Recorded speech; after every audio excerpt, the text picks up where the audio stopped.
ओम नमो भगवते वासुदेवाय. सार्थ सुबोध ज्ञानेश्वरी. लेखन आणि वाचन सौ मनीषा भास्कर अभ्यंकर, महाराष्ट्र, मिरज 416410. अध्याय 6. ध्यानयोग. श्रीकृष्णाने अर्जुनाला योगारूढाची लक्षणे का सांगितली असावीत?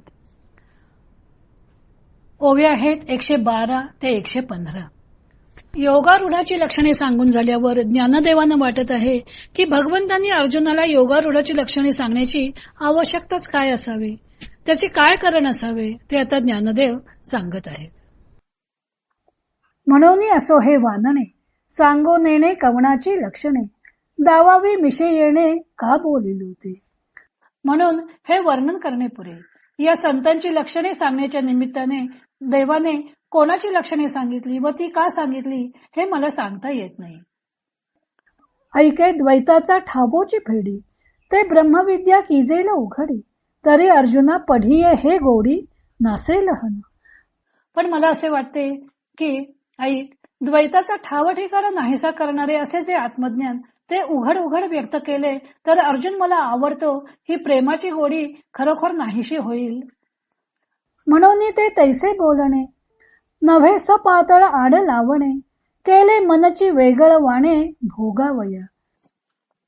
म्हणून भगवंत तसे बोलले नाहीत, म्हणजे भगवंतांनी अर्जुनास ते ब्रह्म तूच आहेस असा महावाक्याचा स्पष्ट बोध केला नाही, परंतु मध्ये असा बारीकसा पडदा ठेवला. म्हणजे साधूच्या अद्वैत स्थितीच्या वर्णनाने अप्रत्यक्ष रीतीने महावाक्याचा बोध केला व अशा रीतीने देव व भक्त यांची मने प्रेमसुख भोगण्याकरता वेगळी ठेवली. जया सोहम भाव अटकू, मोक्ष सुखा लागो निरंकू, तयाची ये दिठीचा झणे कळंकू, लागेल तुझिया प्रेमा. जे मी ब्रह्म आहे अशा बोधात अडकले आहेत व जे मोक्ष सुखाकरता दीन झाले आहेत अशांच्या म्हणजे मुमुक्षूंच्या दृष्टीचा काळीमा तुझ्या प्रेमाला कदाचित लागेल. श्रीकृष्ण अर्जुनाला योगारूढाची लक्षणे का सांगत आहेत अशी ज्ञानदेवांना शंका आली. कारण श्रीकृष्ण व अर्जुन वास्तविक एकरूप. श्रीकृष्णांना व अर्जुनालाही एकमेकांच्या मनात काय आहे ते न सांगता कळतच असलं पाहिजे. तरीही श्रीकृष्णांनी असं का केलं असावं त्याबद्दल ज्ञानदेव एक तर्क प्रस्तुत करत आहेत. ज्ञानदेवांना वाटत आहे की जर ब्रह्मविद्या सांगत असताना अर्जुनाचा द्वैतभाव मावळेल आणि द्वैत नाहीसे झाले तर मग सगुण प्रेमाची गोडी नाहीशी होईल.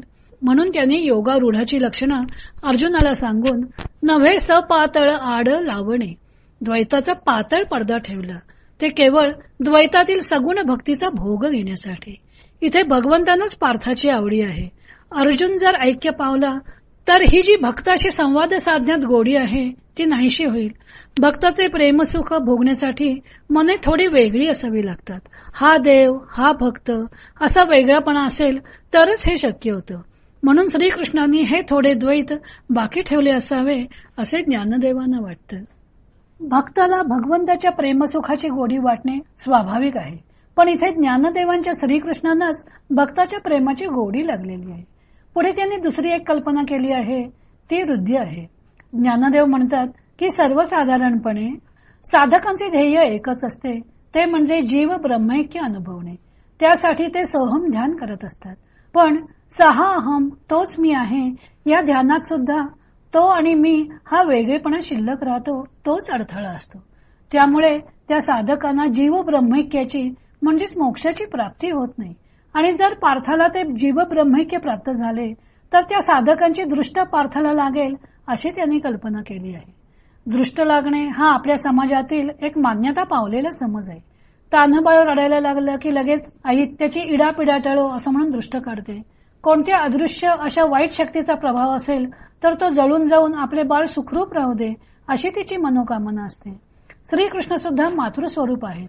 त्यांचे मातृप्रेम ज्ञानदेवांनी कितीतरी ठिकाणी वर्णिलेले आहे.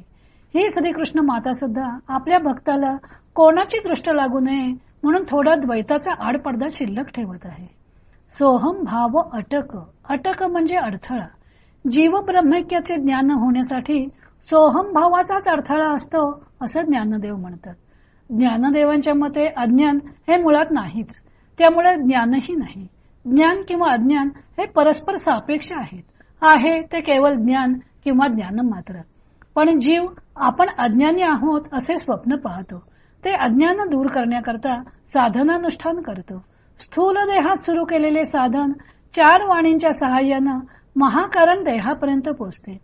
परावाणीचे स्थान महाकारण देहात नाभीमध्ये, पश्चंतीचं स्थान कारण देहात हृदयामध्ये, मध्यमेचे स्थान सूक्ष्म देहात कंठामध्ये व वैखरीचे स्थान स्थूल देहात जिभेमध्ये आहे.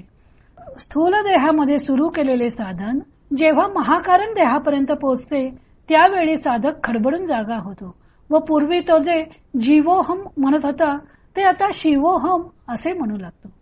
साधनानुष्ठाने झालेला हा सर्वात मोठा लाभ असतो. त्यासाठी वाणींचे सहाय्य झालेले असते. त्यामुळे वाणींचे ऋण म्हणजे कर्ज झालेले असतं. कारण या 4ही वाचांनी आपल्या संततीप्रमाणे असणाऱ्या शब्दाचे सहाय्य साधकाला दिलेलं असतं. त्यांच्या सहाय्याने साधक साधन करत असताना हाडाचे काडे करतो, झिजतो, पण तेवढ्याने त्यांचे ऋण फिटत नाही. पण तेवढ्याने त्या वाणींचे ऋण फिटत नाही. हे त्यांचे ऋण केव्हा फिटते तर जेव्हा साधक परमात्म्यात लीन होऊन जाईल तेव्हा. जर साधक परब्रह्माशी एकरूप झाला असता तरच त्या सहाय्याचा पूर्णांशाने उपयोग झाला असं म्हणता आलं असतं. पण त्या शब्दांच्या सहाय्याने फक्त आत्मजागृती येते. अविद्येचे पांघरून साधक दूर फेकतो. एवढाच कार्यभाग साधतो. साधक जीवोहम या भूमिकेपासून शिवोहम या भूमिकेपर्यंत प्रवास करतो. पण तो अहम मात्र नामशेष होत नाही. तो शिल्लकच असतो. फक्त साधक अविद्येचे पांघरून फेकतो व विद्येचे पांघरून घेऊन निसतो. त्यामुळे ही आत्मजागृती येणे ही सुद्धा एक प्रकारची निद्राच आहे असं ज्ञानदेव म्हणतात. म्हणून ज्ञानदेवांनी अमृतानुभवात म्हटले आहे की जयाचेनी बोभाटे आत्मयाची झोप लोटे पूर्ण तरी ऋण न फिटे जे चेनेची निदकी. ज्यांच्या कलकलाटानं म्हणजे 4 वाणींच्या कलकलाटानं आत्म्याची झोप मोडते तरीही त्यांचे ऋण फिटत नाही. कारण ती जाग आलेली असते तीही एक प्रकारची झोपच असते. तोच भाव येथे सोहम भाव अटकू या शब्दानं व्यक्त झालेला आहे.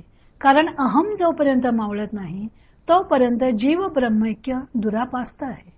दुःख निवृत्ती व परमानंद प्राप्ती ही मोक्षाची 2 अंग आहेत. त्यापैकी सोहम भाव साधनेमुळे साधकाला जग खोटे आहे हे कळून येतं व त्यामुळे त्याची दुःख निवृत्ती होते. समाधी काळी तो ब्रह्मानंद रूप होतो. पण विथानानंतर व्यवहारात त्याचा ब्रह्मानंद कायम राहत नाही. कारण ऐक्याच्या जाणीवेचा सूक्ष्म अहंकार असतो. त्यामुळे तो परमानंद रूप मोक्षप्राप्ती करता दीन झालेला असतो. म्हणून ज्ञानदेवाने मोक्ष सुखा लागी रंकू असं म्हटलेलं आहे. पण ते खूप प्रयत्न करून सुद्धा ज्या साधकांना प्राप्त होत नाही त्यांची कदाचित पार्थाला दृष्ट लागेल म्हणून त्यांनी पार्थाचे ऐक्य होऊ दिले नाही. योगारूढाची लक्षणे सांगण्याच्या निमित्तानं द्वैतभाव शिल्लक ठेवला अशी गोड कल्पना केलेली आहे. नंतर ज्ञानदेव श्रीकृष्णांचे पार्थावरील प्रेमाचे वर्णन करणार आहेत. तो भाग आपण उद्या पाहू.